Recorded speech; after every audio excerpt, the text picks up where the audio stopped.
Maxwell, a pleasure to be your acquaintance. A pleasure to have been, Sam. To have been or not to have been? That is the acquaintance. That is the pleasure. What is the charge?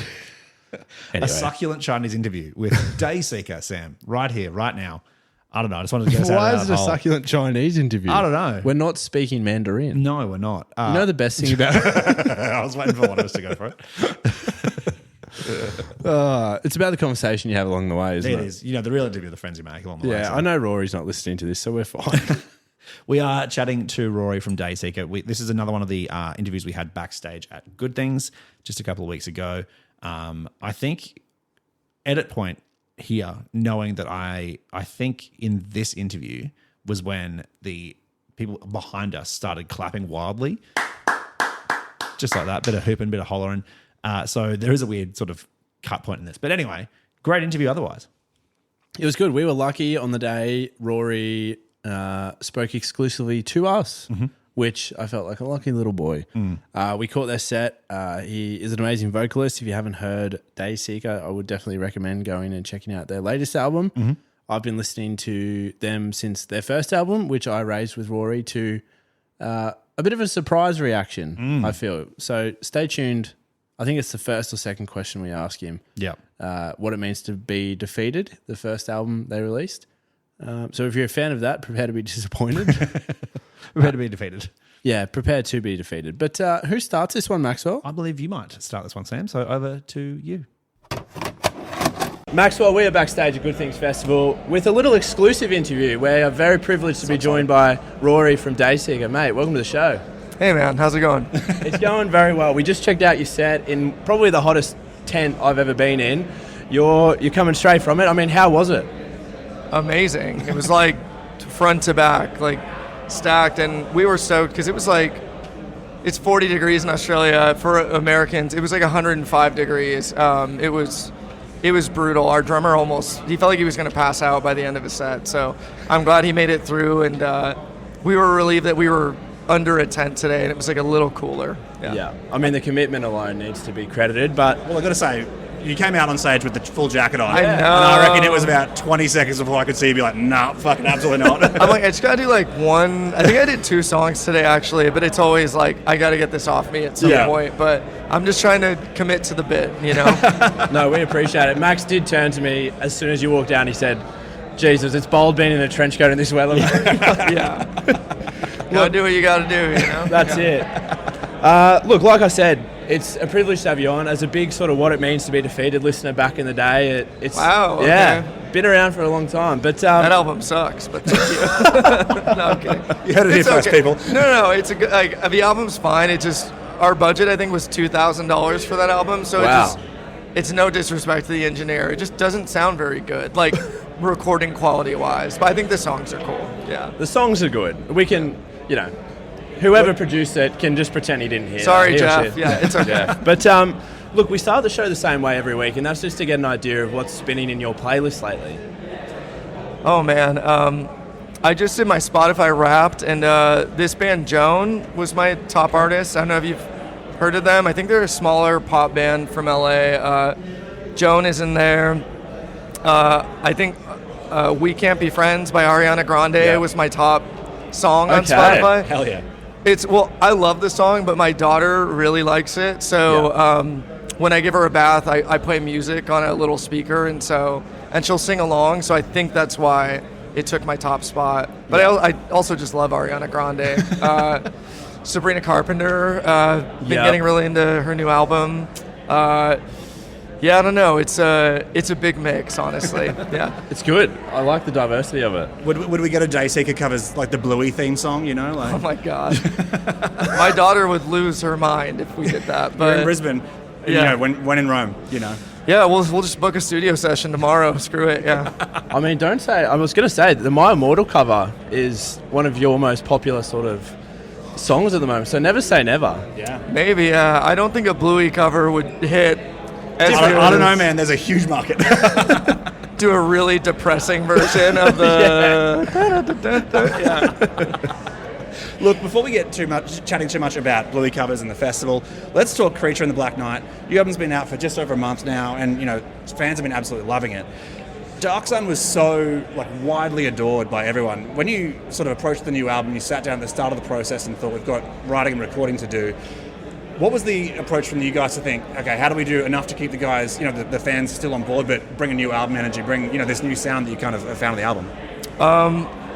I don't know. I think every album is just kind of about what's current and what's happening in my life. And so, unfortunately, when we were in the middle of doing Dark Sun, my dad passed. And so it was hard to not write about that a lot of the time. And then I think I got to process a lot of that with time. And then our new album, was just kind of about my personal life and just a lot of things I've been going through and a lot of realizations I've had in doing therapy and talking to somebody about my feelings and what I'm going through. And I don't know, but the album's, it's definitely a step away from, I think, trying to be a super melancholy, depressing band all the time.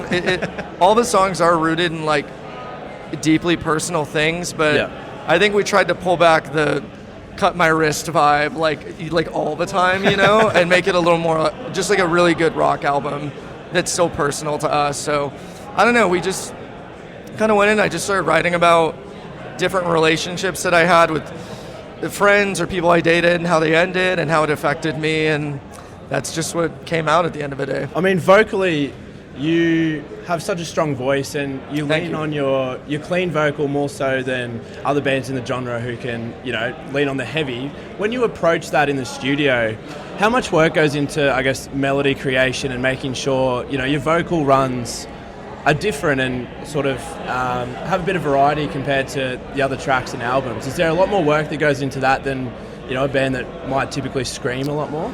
Yeah, I think melody to us is like everything. Like our band and our producer, Dan Bronstein, Dan did a lot of, Dan used to be in that band Volumes ages ago. I don't know if you knew that. So it's funny because I think he got rooted in like Meshuggah djent guitars, but even when he did Volumes, he had this idea of he wanted a lot of melody and pretty stuff in the background. And so, he started doing a lot of pop work, and then he worked with us. And I think we synchronized in a sense that we wanted to be more pop focused, but still like a heavy rock band. And so, but melody is like everything. When him and I are working together on songs and the band comes together, it's like, I don't know, the heavy bits are cool, but I feel like it has to have a really strong chorus around it, or if a song doesn't really hit, So I don't know, a lot of stuff on the new album was just stuff I worked at on home on a keyboard, and then I would bring to him and we'd kind of flesh it out together. And I play guitar, he's a great metal guitar player though, and I don't know, I feel like he's our secret fifth member. I don't think our band would be doing quite as well if we had went to anybody else to do our albums with. Okay, so wow. Yeah, cool. You mentioned it before about, hell yeah. Well done. That's how good that question answer was. You guys fucking nailed that. We did well. You mentioned it before about, the band's been going for a little while now, and you guys have been kind of really slogging away to get to the point that you're at now. We saw recently that, we read in an interview recently that you're actually a qualified optometrist. And is that true? First of all, is that true? And is that... Optician. Optician, sorry. No. Optometrist is like a doctor if it goes to school. I would help people pick out glasses, and I would bill insurance and stuff. It was... I started this company called Lens Crafters when I was 18, and I did that up until I quit doing that 4 years ago, and now I just do music full time now. But right, I'm with you. It was cool though. I feel like it led to that's the tinted glasses I wear. I feel like it's because I got a good taste in this is Robert Downey Jr. wore these tinted Oliver Peoples, and I'd be like, okay, I'll do that, But I did that for ages, and I think I did that for 14 years after high school. Wow, right. So yeah. Fair enough. Well, I was just going to say, in that case, don't get the slides up. We won't be doing better or worse. That's fine. We're cool. Yeah. I'm due for a checkup, but we'll be sweet. We'll do it after the episode. Yeah, thanks. But I guess on that note, in the interview was saying that in the scene you came up in, there are a lot of bands that blew up overnight, whereas you guys were a bit more of a slow grind. Sure. Where was that moment of separation or what was it in sort of the Dayseeker trajectory where you said, okay, we can go full time now and it's not, full time work on the side is not going to be a thing anymore? It was definitely I think our album Sleep Talk was our first like, oh wow, there's something happening and it's very different for our band because I think we put that out in September of 2019 and we were supporting Wage War on a tour and we were opening the tour. We were like the one slot of 4 and we were really worried we were going to be playing to half capacity in the room and we were pleasantly surprised every day. Like they were cramming in early to come see us, and it felt like that was our first moment. And then we went to support We Came as Romans a few months later. But that was it was supposed to be like a 5 or 6 week tour, and then the pandemic hit in the middle of the tour, like only a week into it. So we had to stop in the middle of the tour and drive home, and then there was a pause on touring for a year and a half, and it was interesting because we noticed something happening before the pandemic, but it almost felt like nobody had anything to do really during the pandemic. So I think our album got to sit and sort of marinate in the metal scene. And then when we came back to pick up where we left off on the We Came as Romans tour, we started doing shows and it was like holy crap, this is a very different experience than before. And like people actually singing the words back at us and really getting into it. So I feel like we did that, and then we headlined and played Sleep Talk in full, and I think that tour was the first time